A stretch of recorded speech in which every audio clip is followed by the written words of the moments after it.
আসসালামু আলাইকুম এভরিওয়ান। আজকে আমরা এই ম্যাথের সমাধান দেখব। আমাদের এই চ্যানেলে আপনাদের জন্য বিভিন্ন চাকরি পরীক্ষার বিভিন্ন ম্যাথের সমাধানের ভিডিও চলছে। কাইন্ডলি আমাদের চ্যানেলটিকে সাবস্ক্রাইব করে দিবেন। তো চলুন এখন আমরা আমাদের আজকের সমাধানে নেমে পড়ি। এখানে বলা আছে পিতা ও পুত্রের বয়সের সমষ্টি হচ্ছে 84 বছর। 10 বছর পূর্বে তাদের বয়সের অনুপাত ছিল 5:3। 10 বছর পর তাদের অনুপাত কত হবে? ওকে, তো বর্তমানের হিসাবে যদি আমরা ধরতে যাই যে দুজনের বয়সের সমষ্টি যেহেতু 84 বছর বলছে, যদি পিতার বয়স যদি আমরা এক্স ধরে নেই, তাহলে পুত্রের কত হবে? পুত্রের হচ্ছে আমাদের 84 মাইনাস এক্স, কারণ দুজনের সমষ্টি হচ্ছে এক্স বছর, দুজনের সমষ্টি হচ্ছে 84 বছর। তাহলে পিতার যদি আমি এক্স ধরি, পুত্র হবে 84 মাইনাস এক্স। এখন আমাদের যে 10 বছর পূর্বের যে শর্ত, সে শর্ত অনুযায়ী জিনিসটা এরকম দাঁড়ায় যে যেহেতু তাদের বয়স অনুপাত বলছে পিতা এবং পুত্র, পিতা প্রথমে এবং পুত্র পরে, তাহলে আমার পিতার বয়স ছিল এক্স, সেখান থেকে যদি আমি 10 বছর কমাই, আর পুত্রের বয়স ছিল আমার 84 মাইনাস এক্স, সেখান থেকে যদি আমি 10 বছর কমাই, এইটার সমান সমান অনুপাত হিসেবে আমরা লিখতে পারি 5:3। আমাদের যে প্রশ্ন মতে আছে, প্রশ্ন মতে আমরা এটা লিখতে পারি। তাহলে হচ্ছে এখন আমরা যেটা সমাধান করতে চাই, এক্স মাইনাস 10 এখানে থাকে, আর নিচে থাকে 74 মাইনাস এক্স, আর এখানে হচ্ছে আমাদের 5/3। তো এখন যদি আমরা এটাকে সমাধান করি, তাহলে হচ্ছে আমাদের যেটা হয়, 5 এর সাথে যদি আমরা 74 কে গুণ দিই, তাহলে হয় হচ্ছে 370 মাইনাস 5x ইকুয়ালস টু, এখানে হবে হচ্ছে 3x মাইনাস 30।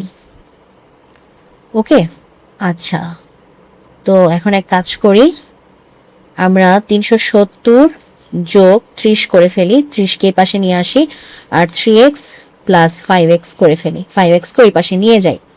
তাহলে কত হচ্ছে আমাদের? এখানে হচ্ছে আমাদের 8x, হ্যাঁ 8xটাকে এই পাশে নিয়ে আসে পড়ি, 8x আর 370 এর সাথে 30 যোগ দিলে হবে হচ্ছে আমাদের 400। তাহলে আমাদের x ইকুয়ালস টু কত হবে? 400 ডিভাইডেড বাই 8। তাহলে এখানে কত হবে? 8 দিয়ে 400 এ কাটলে হবে হচ্ছে গিয়ে, মানে 8 দিয়ে 400 এ কাটলে হবে 50। তাহলে x এর মান কত? x এর মান হচ্ছে 50। তো x এরটা আমি কাটটা পাইছিলাম, মানে x এর মান আমি কাটটা পাইছিলাম, x হচ্ছে আমার পিতা, তাহলে পিতার বয়স হচ্ছে কত? 50 বছর। হ্যাঁ, পিতার বয়স যদি 50 বছর হয়, তাহলে পুত্রেরটা কত? পুত্রেরটা হচ্ছে 84 মাইনাস 50। তো 84 থেকে আমার যদি 50 চলে যায়, থাকে কত? থাকে হচ্ছে 34। তার মানে 34 বছর হচ্ছে আমার পুত্রের। এখন আমাকে কোশ্চেন কি করছে? কোশ্চেন করছে 10 বছর পরে অনুপাত কত হবে। তো 10 বছর পরে অনুপাত, বর্তমানের বয়স আমরা পেয়ে গেছি 50, তো 50 এর সাথে যদি 10 যোগ দেই, তাহলে এটা হবে 10 বছর পরে পিতার বয়স। আবার পুত্রের বর্তমান বয়স পেয়েছি 34, এই 34 সাথে যদি 10 যোগ দেই, তাহলে হচ্ছে আমাদের পুত্রের 10 বছর পরের বয়স পাবো। তাহলে আমরা উপরে কত পাচ্ছি? উপরে হচ্ছে আমাদের 40, নিচে পাচ্ছি হচ্ছে আমরা 44। তো 40 বলতেছি আমি, 10 বিয়োগ করে ফেলছি, হবে হচ্ছে 60। 50 এর সাথে 10 যোগ দিলে হবে হচ্ছে 60। হ্যাঁ, তো 60/44 বা 60/44। তো 60/44 যদি করতে চাই, তাহলে হচ্ছে আমাদের কাটাকাটি যদি করি, 2 দিয়ে করলে